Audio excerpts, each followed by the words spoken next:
Welcome to the All Day Ruckoff Podcast, episode number 3.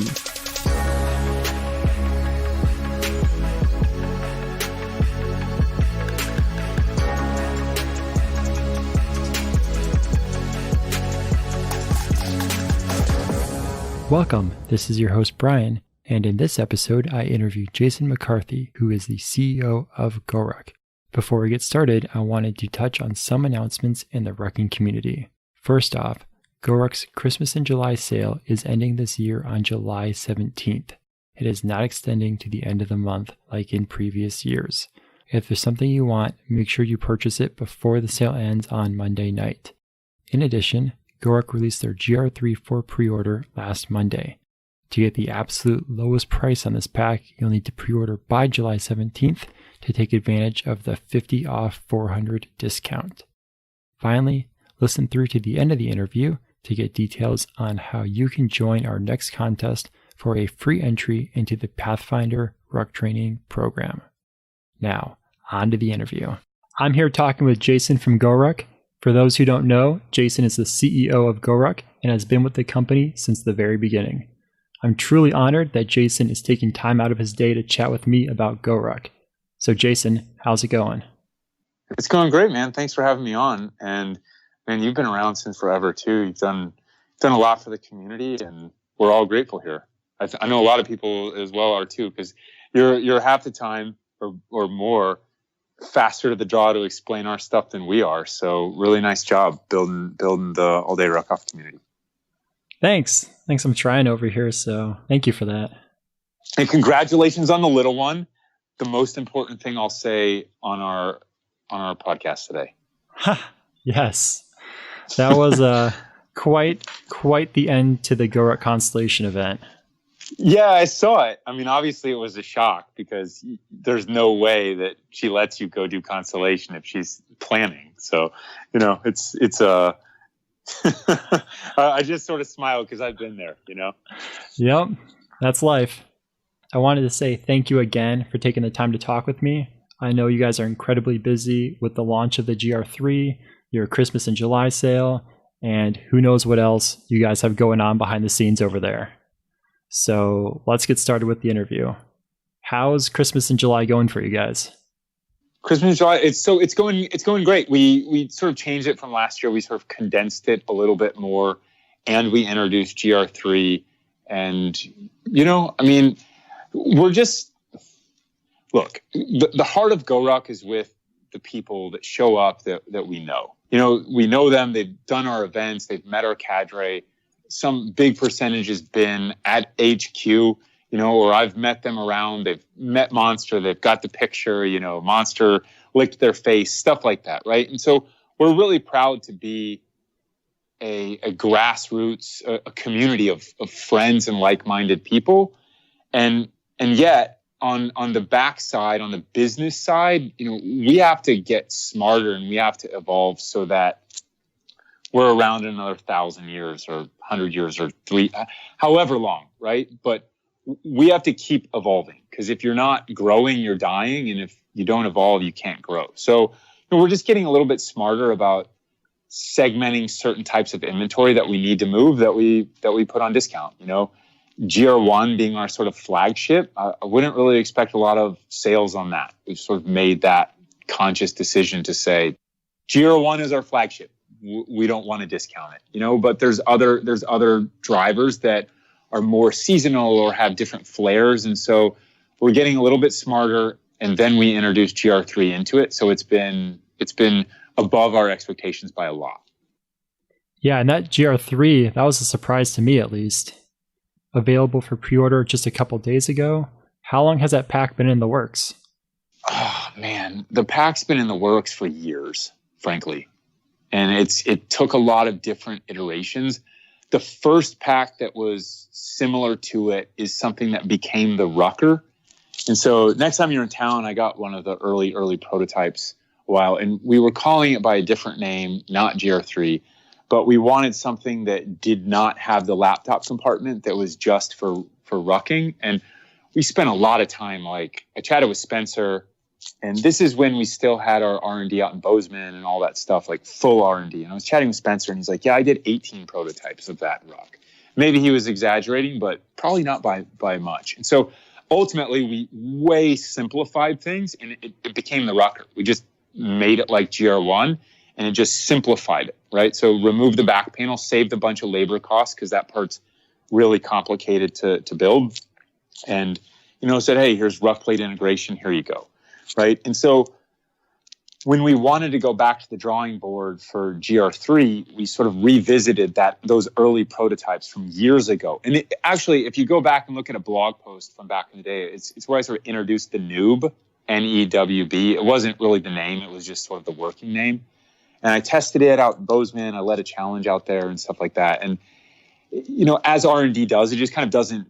Sometimes you keep going down the wrong rabbit hole, and you just got to stop it. You just got to say, nope, it's time to go back and make things simpler. So we did some similar things with GR3. We went down some rabbit holes, and then we basically went back to the drawing board, which was GR2 in this case. And we said, let's make it like this, but let's add the removable padded hip belt, and let's make it one compartment and add compression straps. And so make it so that the aesthetic is similar and digestible, and people recognize it for what it is, and yet it still has some significant differences. Well, I, for one, am very excited about it. It looks like a fun pack, and it comes along with the addition of GORUCK Workshop, which was also a surprise. It's really cool seeing that on the site. What are your plans for the future of GORUCK Workshop? Right, so this was the introduction, if you will, and I would call it a soft launch, of what that project could become. But, we've tried in the past to do pre-sales. And frankly, we operationally did not do a good job of them, right? And so operationally means the integration of promises made relative to the website.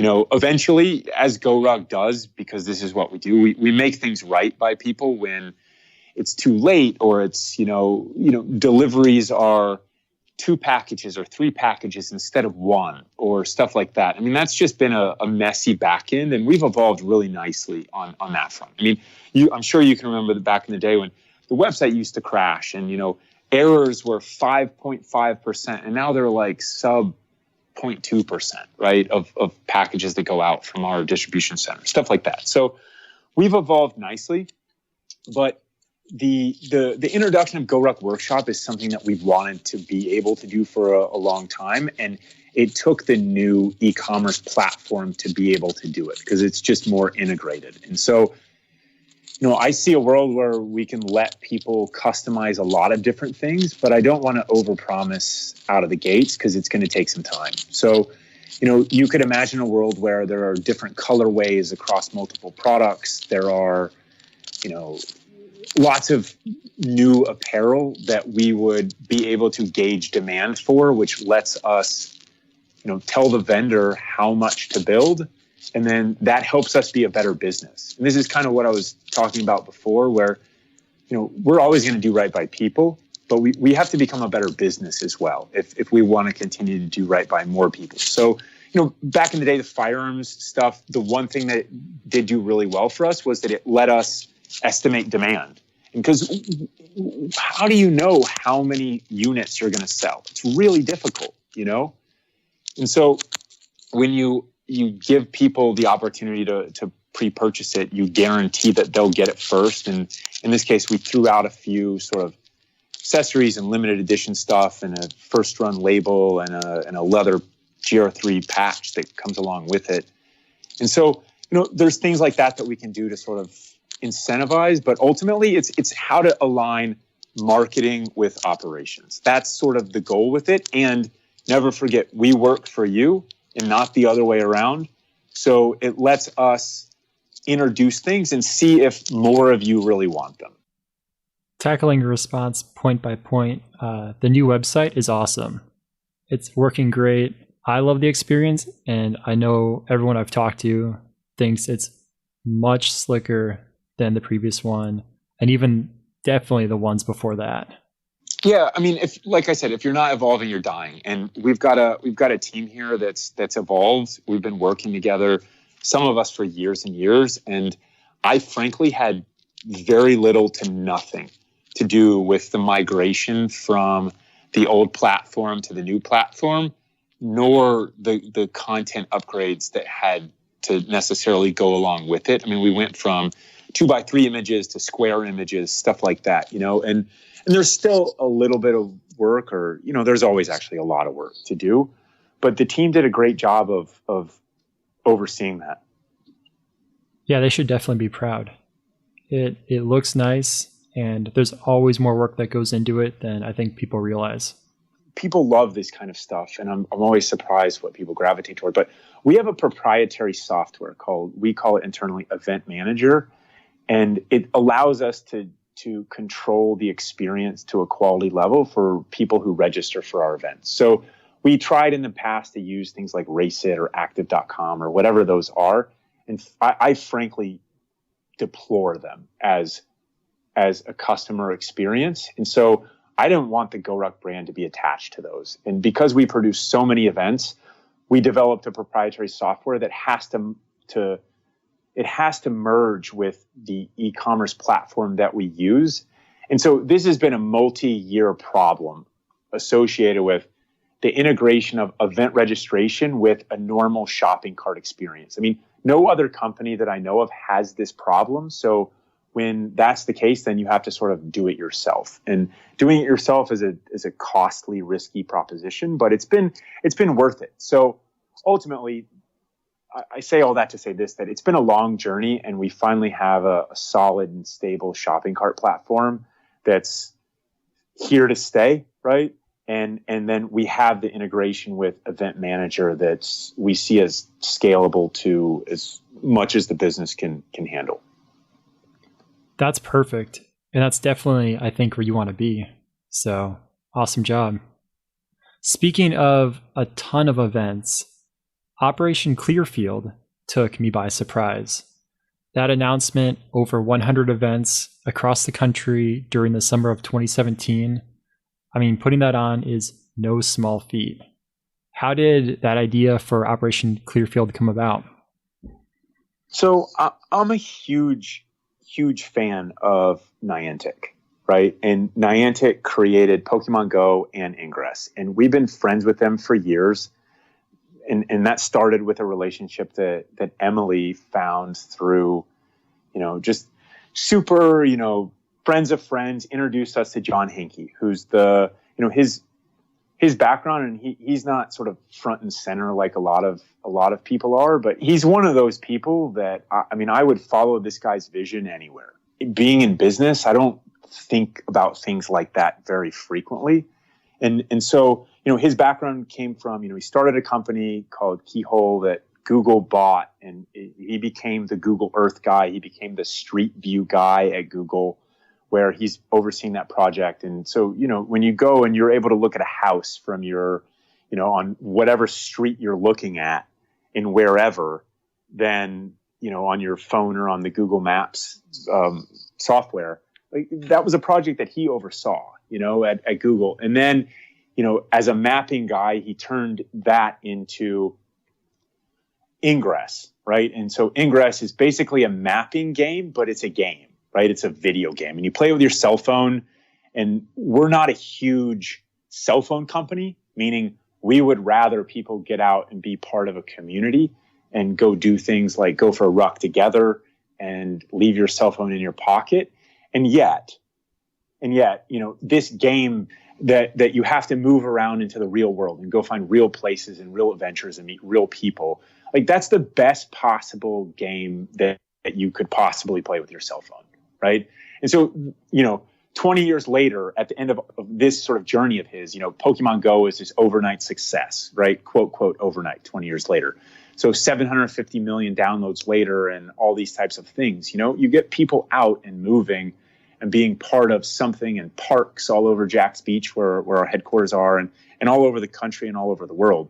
And so we've been friends with them for a long time. And it's a personal relationship that has evolved into business stuff, and we work together because we share common values and we want people to get out and be part of communities and see the world. And so it's been fun to work with them for years now. And Operation Clearfield was just something that came up because we have been looking for ways to partner more deeply. And so I keep telling them, like, we can do more together, right? Like, this is what this could look like and stuff like that. And so, John and I just started chatting about what we could do. And we wanted to add a service component to what became Operation Clearfield. So it does, all of the proceeds are going to a nonprofit, National Park Foundation. And so it's been great. I mean, it's kind of a scavenger hunt, which is what we've been executing for years now. And so overnight, however many years later, we're able to come in and say, yeah, sure, we can execute 100 events this summer. No big deal, right? I mean, we execute 1,000 events a year. So scaling up by 10% throughout the summer busy months is not a huge thing. I mean, if you said, hey, you need to execute 1,000 events this summer, that would be something that we'd have to really ramp up and figure out. I'd probably be leading a lot of events, which I'd love, because I love our events and the people that show up to them even more than the events themselves. So, but ultimately it's born of a personal relationship and a fondness that I have for them and that they share with us. That's awesome. So would you describe Operation Clearfield as somewhat of a GORUCK scavenger with service? So it's a GORUCK scavenger with a service action component, similar to what we introduced at the GORUCK Challenge, but it's within the Ingress community, right? So it involves Ingress. And, Ingress has however many millions of downloads to date. I don't want to quote a number, but it's above 10 million. And so you take that and you say, yes, we tap into that community. And I would expect us to do more with Niantic, not less, in the coming years and hopefully decades. That's great. I'm excited to see what comes of it. Bring back some of the Ingress Tough and Ingress Light events. Yeah, we would like to. We would really like that. Is Operation Clearfield, is that 2017 only or plans for 2018 as well? So we've kind of used this as a catalyst to go back to the drawing board for how Niantic via Ingress and GORUCK can work together. And that involves basically going back to the foundation of what a live event means to Niantic and to GORUCK and to our partnership. And so we're looking at the entire 2018 schedule now. I'm not going to say that nothing's going to come later 2017 because it might, but we're taking a step back after I guess now during this and saying, what should 2018 look like with a blank canvas? And so I'm headed up to I've actually started playing Pokemon as well, finally. I like Ingress. I'm level 15. I have, I think, 30 million AP. I mean, it's a lot, right? Relative to a lot. It's a lot. And crushing it. And eventually I'll get to 40 million AP and become level 16. And that's the max you can get. But so I eventually started playing Pokemon Go because Em and I are heading up to meet the Niantic folks in Chicago for the first Pokemon Go Fest. So that's, I think, next weekend. Not this weekend, but next weekend. So we're excited about that. And, who knows? Very cool. Well, can't wait to watch it and see where this partnership takes you guys. Yeah, cool. Thanks. We're excited too. So summer's finally here. What are you most excited about for GORUCK for this summer? Do you want to talk about the summer or you want to talk about life in general? Let's talk life in general. All right. So we have a partnership with Team RWB, and those guys were just here. And these are the kinds of things that really keep me motivated at a philosophical level. I mean, you take a partnership like Niantic, right? And they're affecting millions, tens and hundreds of millions of people to get out and move and be more active and go see more of the world. And I believe in that. I believe in that way of life that John Hankey's, lit a match and then found a team to help him, spread oxygen on that match and sort of spread it to the world. I believe in that.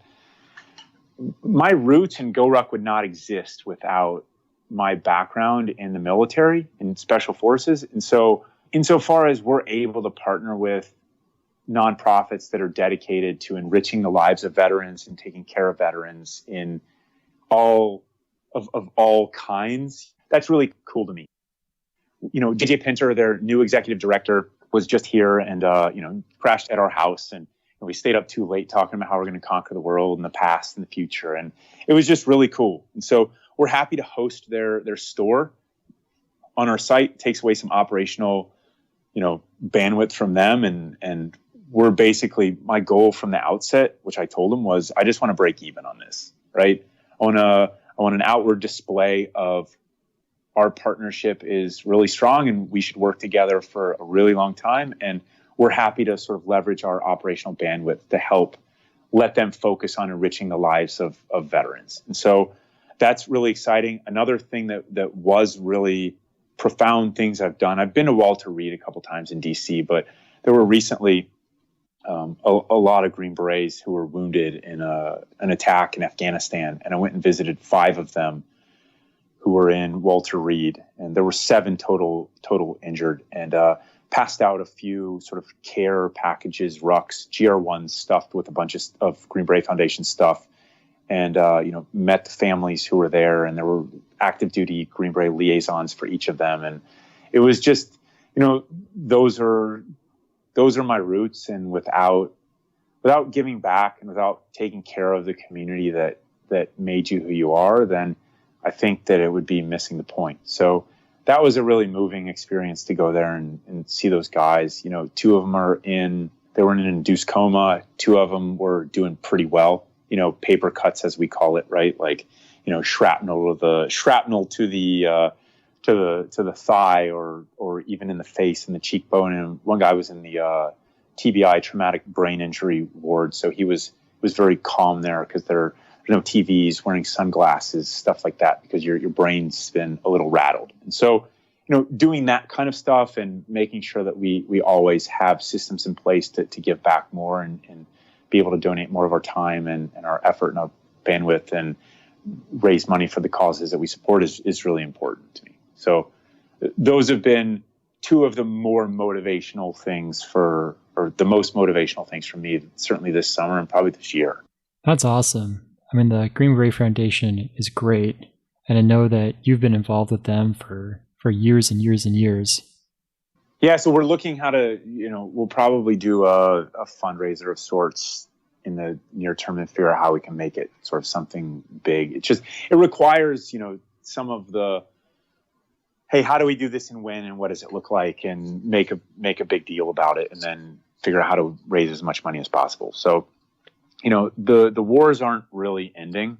I mean, I know that we read about Syria and we read about Iraq, and it feels like just a word in a newspaper or on our phone when you're searching the news, but there are still real guys that are there, and it's real risk, and just because you don't declare war doesn't mean that people aren't shooting at you, and that feels like war to me. So, there's a lot of guys taking a lot of risks on our behalf, and I think that GORUCK's able to build a bridge between the people who really care about that and then the education of the people that just kind of, it's not top of mind, but we want to bring it up in as friendly of a way, as approachable of a way as possible to say, hey, let's not forget what's going on, the sacrifices that are currently being made and the sacrifices that have been made. So I feel like that's our calling a bit. I like that. Absolutely. So from a GORUCK perspective, looking back, right now we're just entering Q3 of the year. What surprised you the most in the first 6 months of this year? I mean, the first thing that came to mind was, so I'm taking a lot more active role in new product development and storytelling. And so what's been surprising in that process is that there's always a smarter way to do something. And with our apparel, the biggest surprise to me has been that we've kind of figured out a way to bypass the middleman of creating apparel. And so financially or business-wise, we already have bypassed the middleman to say, there's this rule called the golden pricing, right? And you say, if you're a company and you build it for $10, you sell it to, retail outlet ABCD for $20, and then they sell it for $40. right? So that's kind of classic pricing models. And the internet broke that down because it said, hey, a company can go direct to the consumer, and you've got an American brand like GORUCK that's able to say, hey, if we had to do that, our stuff would cost a lot more, like a lot more, right? And so we're able to exist and thrive and grow without having to charge, hundreds of dollars more for something like a GR1, which is already $295, right? And so if the apparel then, we took it back to its foundation, and we have a factory that we use in Spokane, Washington, and a guy named Joe Dewin owns the factory. And he's been doing this for a long time, right? And, for instance, down in Rio for the Olympics, there were 25 countries wearing stuff that he had made in his factory. I mean, his is the premier performance apparel factory in the United States. And he's become a dear, dear friend of mine. I'm actually going out in early August to lead a challenge in Spokane. And he's doing the tough. It's going to be awesome, right? Then we're staying at his lake house the night before, and then we're working at his factory, figuring out next year, and then doing the tough, and then going back to his lake house, and then I fly out, to come back home at the end of it. But he and I, by virtue of a personal relationship that we've developed over the last few years, we've started using his pattern workers and his people who have been doing this for decades in his factory to sort of say, look, we want to create a line of performance apparel that are just the basics, no bells and whistles and all of this stuff that you don't need all over the place. Like keep it simple, stupid. And we just have to develop them with existing fabrics that we love and keep an eye on new fabrics that would be better. But fewer fabrics being a better solution, because it's a lot better for things like, communication of what the fabric does, right? Like when you go to some sites and there's 400 things and they're all different fabrics, I get confused, right? I don't know if you do, but I do. So we try to keep it simple, but just the way that we've kind of bypassed the middleman of having an R&D center, quote, in the middle of us has surprised me how efficiently and effectively we've been able to design and finalize a lot of new apparel. And so that's going to be trickling out over the course of this year and into next year. But it just sort of reaffirms the idea that everything comes down to personal relationships and that there's always a better way to do it. So, we don't have a specific apparel R&D center that's co-located right here in Jax Beach that then has to contact Joe and Joe's team in Washington. And then those two, once R&D figures out how to make, quote, the perfect example, then they send it to the factory. And typically what happens is then the factory says, oh, well, there's all these things that I want to do to it to change it, right? Because I want to make it simpler to build to scale, because R&D folks are typically your best sewers. And that's great for the creation process. But the problems that you run into are that when you're a great, great, great sewer, it doesn't always translate to a line of sewers. So if it's too difficult to sew, because you're such a great sewer, you think it's easy. And then the line of sewers starts making mistakes, right? So via Joe and myself working together with his team and my team, we've basically removed those steps. So he's directly integrated with his own scale, his own team, his operational team, and they're able to know what's going to be scalable and via what process, et cetera. And so that's been where I've spent a ton of my time in the last 6 months. I think that's what you asked. I gave you a long-winded answer with a lot of roundabouts and such, but that's been the narrative of the last 6 months that's taken a lot of my time, communication, and it's been really fun. And it seems like you solved the problem for the world's worst game of telephone, which is going to R&D, having them shipped to factory comes back to R&D to you. Adds so much extra time. It's terrible. I mean, that game, I've played it before. I played it for years, in fact, and it's terrible. So, but again, it's sort of the lessons in life are that finding Joe took a lot of time. And it took us to get to a point to where we could say, hey, yeah, we we want to spend $1 million on apparel this year, right? I mean, then you've got a real partner and they're willing to invest in you, right? So I see this a lot where you get new brands or you get, what we were back in the day, and you've got to hustle to get 500 units or whatever the case may be made. And no factory wants to touch a brand that wants 500 units unless you're going to order another 500 units in a month, right? Nobody wants to touch it. Like all the time that you spend figuring out how to build something and how to transition from R&D to scale manufacturing, it's just they don't make any money. And it's a lot of time. And time is our most valuable resource in life and business and love and take your pick, right? So, we had to get to a point in our company where we were willing to make a real investment. And then it took a personal relationship. And I think lots of things are like that. I agree wholeheartedly. So just a couple questions left. Yeah, shoot. Awesome. Constellation 24. All the cadre I've talked to about it are very excited and no one is saying anything.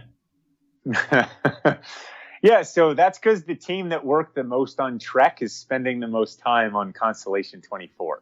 The event that never existed.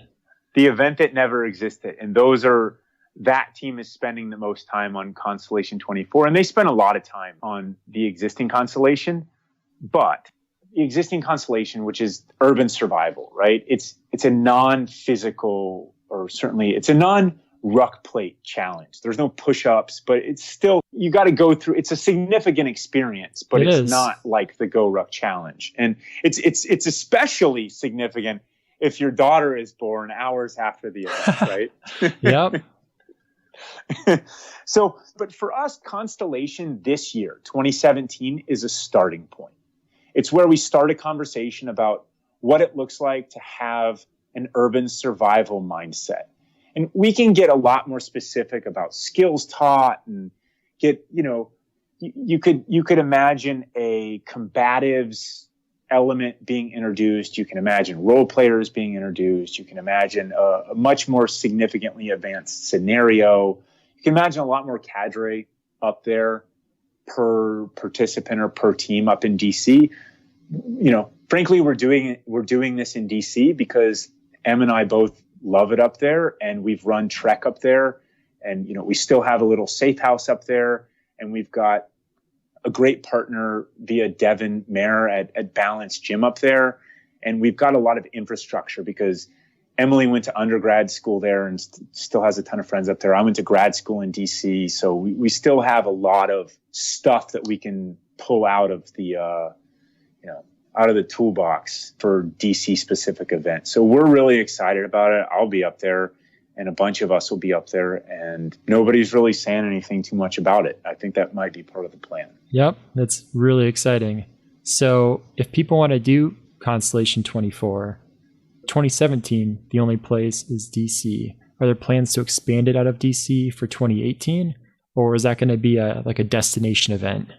2017, we're surging a lot of resources to it, which means people, time, effort, energy. And so the reason why, besides the fact that Trek never happened, the reason why it kept on not happening is because it just took so many resources and it wasn't scalable in the same way that our other events are via cadre to participant ratios and stuff like that. And it's a really complicated event. Well, when you do those open world environment events, I mean, it's tough. You have to have a lot of people, eyes on the participants, and to me at least, seem a lot more challenging than, running a GORUCK Tough event where the cadre is with the group the whole time. Right. So it's just a lot more involved. The GORUCK Challenge, we sort of got our technique down and we always evolve it and we put new themes on it and, expect more memorial challenges and those styles specifically related to the heavy next year. But that template is pretty well established in terms of how we take a class and build them into a team. Now, Constellation and the escalation of the time to 24 hours from 12, we don't know what that looks like yet. So we know that the 12-hour version will see some evolution next year, but I'm not sure that the exact format will. I mean, we could provide some themes to them. We could provide different things so that it's not just the same thing next year, because that typically doesn't work in anything. So providing some themes could work. But the 24-hour, I mean, we're sort of pouring our hearts into it as we did with Trek, and we're going to sort of see what happens with both our version of how we think it went and, more importantly, the participant feedback, because we like to throw parties, quote, quote, but, if nobody shows up or people show up, don't have a good time, then we got to figure out how to bring more beer or whatever makes the party the party. Absolutely. So if people are looking to have their soul crushed by you, what is your next event that you're cadre for? So I'm doing the Spokane Tough Challenge in early August. Perfect. And that's only 5 hours east of me, so might see you there. Yeah, if you get the hall pass, come on over. So I'm excited about that event because it's with Joe from our apparel factory. So he's doing that with a couple of his team. And then there's a couple other people who are out there who are dear friends of mine. So it's sort of a convergence of some people that I'll make sure to give it my all. I'll just say that. Excellent. And then a follow-up to that, are there any events that you're registered as a participant for? For the rest of the year, no. But I always like just jumping into the light. I mean, the GORUCK Light for me is just something that it's just an advanced workout with awesome people. And the best part about GORUCK is the people. So that's a really good way to meet new people and see, what they think about the world underneath the ruck. It's good fun. So I think there's one in Jacksonville Beach here in a couple months. I might jump into that. And I know a bunch of us are doing, but I might end up cadring the Constellation in St. Augustine, which I think is in October. So there's some stuff around here, but it's been a pretty aggressive travel schedule for me this year, fortunately, because that means there's lots of awesome stuff going on. Very excited to see what comes from it. Cool. Well, what else you got for me? And then I want to know what's the one question that you really want to ask me that you haven't asked me yet. That's all I've got on the list. What's the one that everyone in GORUCK Nation or everyone who follows All Day Ruckoff wants to know about anything that you haven't asked? Do you want the most controversial question, or do you want the... I'll take whatever you got. Okay. Or both. If you got two, I'll take two. What are your thoughts on the addition of the logo to packs, and how did you take the response to that? For instance, embroidering the logo on the only the ruckers and the bullets. The ruckers and the bullets, sales have been great. So something is going well, right? And that logo, I think what we haven't done is a good enough job of explaining what that logo means. And so it derives from the unit insignia for Special Forces, right? Which is the arrowhead, which, indicates the warrior spirit that is Special Forces. And so we moved it forward facing as if attacking your enemies or the challenges in your life or anything that you want to accomplish. So it's moving forward as we hope that everyone in GORUCK Nation does moving forward. And so, I frankly don't think we've done a good enough job of explaining the logo. That said, sales of those packs are not suffering at all. In fact, they're growing. So it's hard for me to reconcile when there's some feedback that's via a few people, and I'm always happy to get it, by the way. I mean, I spent a fair amount of time on the GORUCK Tough group, and then within the last year, I started spending more time on Reddit. And I read all that feedback, and I've gotten some really, really good suggestions that we've adopted. I'm not going to say you've seen all of those adoptions yet, but you will, because we have. And so, not only does GORUCK as a whole listen to you when you email into us, but I personally listen to you. There's a lot of people who are not shy about pinging me on Facebook or on Reddit, and I'm really happy to hear what they have to say. You can't do every recommendation that everyone has, but we do our best to reconcile what we can do with what we think people want. So in summary, it's been a net positive for GORUCK, and ultimately the goal was further differentiation between GR1 and even GR2 and the original rucks with some of the rucks that aren't those original rucks, if you will. So for instance, GR3 did not come out with an exterior logo because we almost saw that as an extension of our existing line, and we gave it a name that's a naming convention, which was a big one for us, GR3, GR1, GR2, GR3. And it seemed to make sense that it falls in line with those as opposed to in line with the rucker, which inherently we want it to have more color variations. We want the rucker and even the bullet to have more. That'd be great. Toss them out in tiger stripe. Yeah, tiger stripe. That's been the one. Everyone wants tiger stripe. I don't know. I've heard a lot of ideas. I wonder if tiger stripe is the new pink, but maybe it's not. So we'll see. That would be a really good one. For instance, once we figure out where and how to source that fabric and at what the minimum yardage is for that fabric, like that would be something that we would run through GORUCK Workshop. Because I have no idea what demand would be for tiger stripe. Like seeing things posted on the GORUCK Tough group, while I see them, people vote with their wallets, It's easy to like something, it's hard to buy something. We all know one like does not equal one buy. We definitely know that. All right, you had a second question. What was it? Maybe this will be the hard one. I don't know if it'll be the hard one or not, but it's the one that I've got right now. So GR3 is in the GORUCK Workshop. You can add front molly, you can add side handles if you choose. When the GR3 comes out in November, December, it says on the page that you will not be able to customize it anymore. Do you know what the final iteration of the GR3 will look like? Will it have the molly and the side handles, one or the other, or neither? So the short answer is I was really confident, which is I think that humility is an amazing thing in life, right? I think that the more we risk, the more we venture out into the unknown, the more humble we become, right?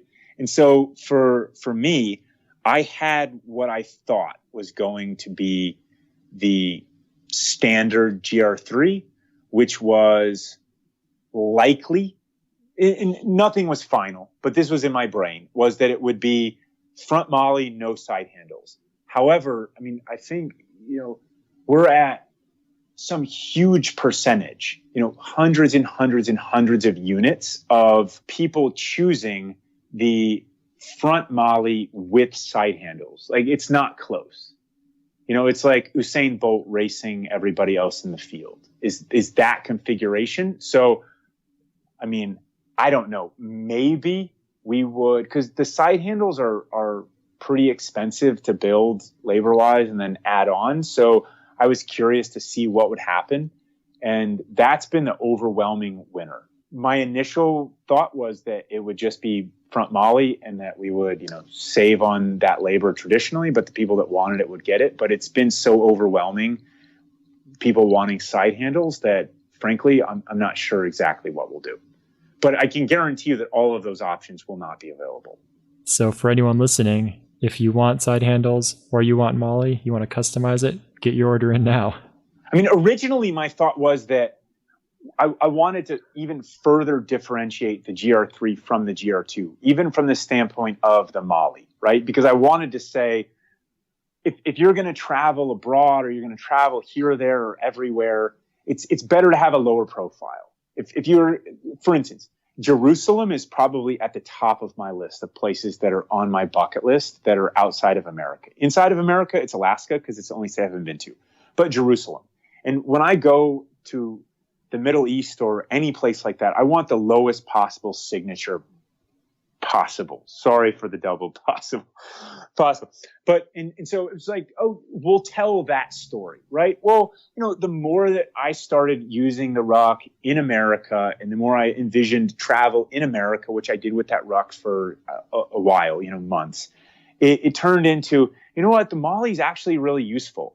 And I've seen a lot of people who have no military affiliation, who, have just want an awesome piece of gear, and they use the molly for all sorts of different stuff. And they find it really useful. And go figure, I do too. So, it's a signature thing that we put on our rucks, the molly webbing, and it seems like it's working great on GR3. It seems like people like it. So, that's good, right? I think the mistake would have been if we just would have taken my grandiose notion for what something should be and said, this is it, take it or leave it. I mean, there's a time and a place for that, but this was a really good opportunity with where we are and where we've advanced to say, would you like these additional features? And it also let us really, check in with people and see what they want. And that's I just never want us to lose that constant feedback loop with the community. I think people really appreciated that too. The post on the GORUCK Tough group was huge when you asked for feedback on the GR3, so people seem to love it. Yeah, I mean, I put a poll on there which said, do you want Molly? And it exploded. Massive.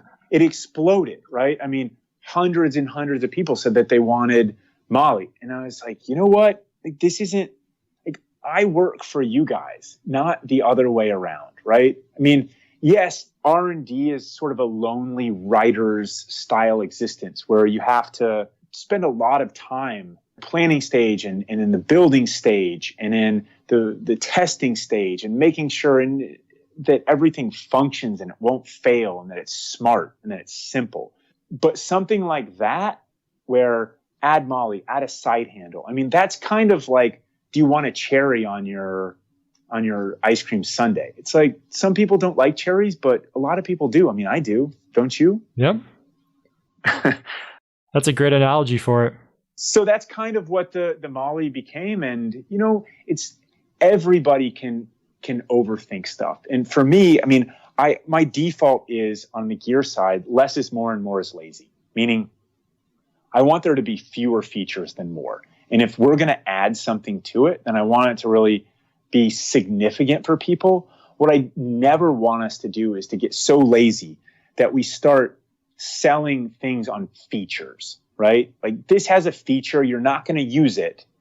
I know you're not going to use it, but I'm going to put a big tag next to it that says that, hey, if you've got a Discman, you can put it in your pack and you can run your headset through some hole in the back of your backpack and you can connect that to your ears. It's like, well, okay, I had a Discman in, the 80s and the 90s, but you're selling me on that now, right? And so that adds so much labor to do all of those kinds of features that people don't use.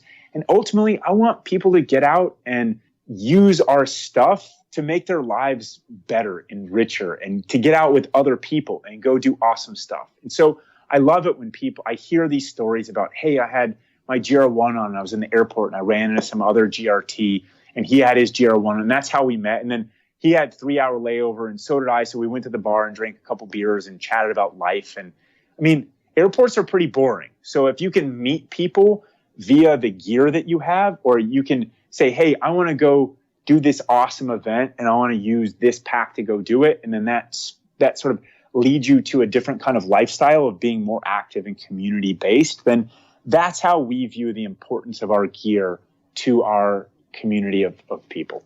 So that's the kind of lifestyle that we want it to represent. And we just want people to get out there and use it. But on the gear side, we don't want to build unnecessary stuff because it costs too much and it's wasteful. That's perfect. And the GORUCK gear is a great beacon. I mean, you meet some of the best people in the world at the events. And so if you see someone with a GORUCK pack in the airport or down the street, odds are that they're a pretty awesome person. It's my experience anyway. So thank you so much for taking the time to chat with me. I truly appreciate it. I know you have had such a busy week and this has been awesome. All right, awesome, man. I'm happy we went over because we had so much to talk about. Yeah, I thought it was going to be 20, 30 minutes, and here we are almost an hour in, so my apologies there, but this has been great. Thank you. Oh, good. Great chatting with you, man. Look forward to seeing you next time you're down here. Absolutely, or Jason. Or in Spokane. If I can get a hall pass, we'll see. Yeah. All right, man. We'll see you around. Thanks so much for what you do for the community. Thank you, Jason. Take care. All right. Later, sir. Thank you so much for listening to the All Day Ruckoff Podcast. To learn more about GORUCK, you can find them as GORUCK on Twitter, Instagram, and Facebook, and at GORUCK.com. To learn more about All Day Ruckoff, you can visit us at alldayruckoff.com. Did you enjoy the podcast? We would appreciate it if you would leave us a review on Apple Podcasts. Didn't enjoy the podcast? Shoot us an email at info@alldayruckoff.com and tell us what we can do better. Want a chance to win a free entry into the Pathfinder Ruck Training Program? Leave a comment on our website at alldayruckoff.com/podcast/episode-003 with your ideal GR3 configuration. After a week, we'll choose the winner. Thanks again, and remember, attitude is everything. Keep yours positive, and drink hard, rock harder.